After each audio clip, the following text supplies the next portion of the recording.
running an RTX 40 series and a i5 14th gen, seeing a 115 FPS in average and 100 FPS in 1% lows. If you think that means your GPU is running efficiently, you are mistaken. You are loading it with unnecessary heat and noise. I'm 4070 manager. In FPS department, I don't let lazy stock settings govern the performance. Try to optimize this RTX 4070 Ti Super the right way. Are you still seriously running the base weapon? You don't have upgraded gun? Check your inventory. Now this is more like it.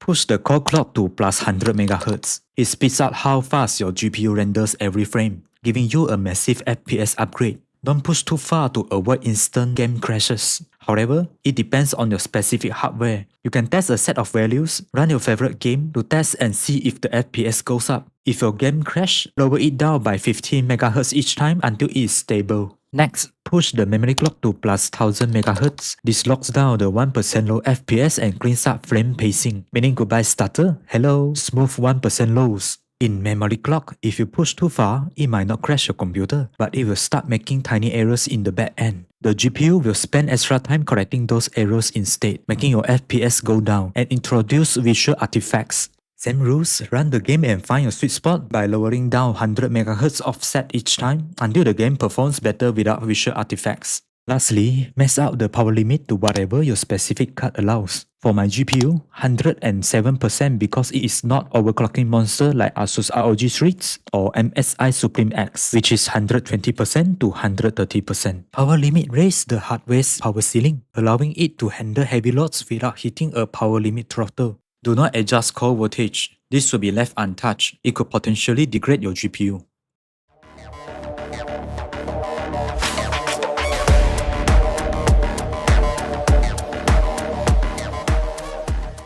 After some few trips and experiments, I find the sweet spot for RTX 40 series GPU is plus 100 MHz core clock and plus 1000 MHz memory clock, where it performs at peak without triggering any instability. You can push higher if your GPU is an overclock heavy model, or lower down if it causes any issue like I mentioned earlier. Spend some time to stress test until you get a sweet spot. Now you want to find out what maximum core clock speed your GPU can hit after pushing plus 100 MHz. So, when running the game, pay attention to the core clock speed. I got 2850 MHz at peak, but here's the catch. The highest number only shows the peak boost clock at that specific thermal moment. Under a sustained load, NVIDIA's internal boost algorithm automatically drops the clock frequency by 15 MHz for every few degrees Celsius the GPU climbs. If you blindly lock your undervolt target at that initial peak, your system will eventually starve for stability once the GPU fully warms up. Sounds confusing? It's simple. We are just supposed to minus 30 MHz from the highest number. In my case, 2850 minus 30 and I get 2820. Whatever value you get, lock it down. You are going to need it for undervolting later. First, on MSI Afterburner, press reset button to reset everything to original value. Push the memory clock to plus 1000 MHz. Max out the power limit. Press curve editor.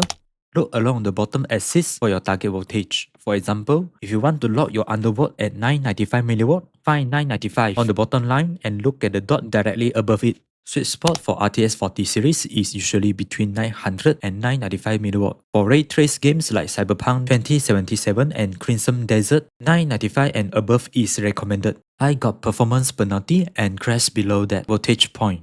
Now let's continue. Drag the dot vertically upward until it matches the clock speed you target. Sweet spot for RTX 40 series is usually 2650 MHz to 2850. In my case, I target 2820. I got this value from the game test earlier, remember? Hold shift, click the empty space just to the right of your dot and drag all the way to the right to highlight the rest of the curve. Drag them all down to the bottom, click apply on Afterburner. You will see the rest of the curve line has been flattened. Beautiful, just like my corporate budget for this video.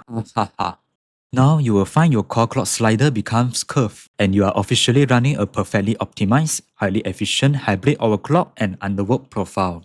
Having a different GPU, not sure what numbers you should be locking in? I got this for you. Remember, for those who rocking on ray tracing and path tracing games, try higher voltage point target like 995 mW for RTX 40 series, 975 mW for RTX 50 series, 900 or more for RTX 30 series, and so on. Ray trace games need more power like I mentioned earlier. Now, what if you make a mistake and mess up your curve editor? Don't worry, this reset button is your friend. It resets everything to original value. When done mistake, reset and do it again.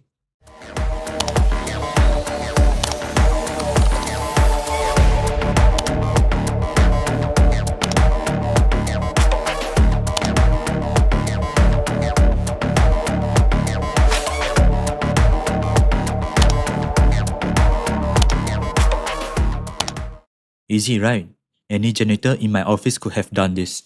To make Afterburner apply this profile automatically every time you turn on your PC, click Start Up button until it turns blue. Hit the Save button, select one of your profile slots, and finally press the Lock button. Congratulations, you have done a manager's job. Now, sit back and witness the rocket speed but comfortable cool temperature performance of your rocket speed GPU.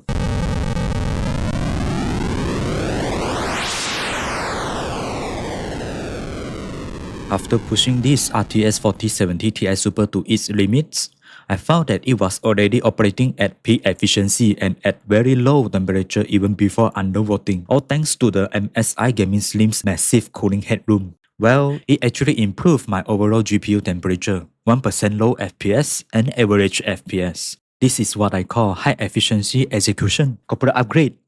Now that your GPU is running faster than ever, your CPU is going to work harder to keep up and burning at high temperature next. Hit subscribe because in my next video, I'm showing you the exact undervolt profile to drop your CPU temperature by 15 degrees Celsius without losing a single frame. See you in the next one.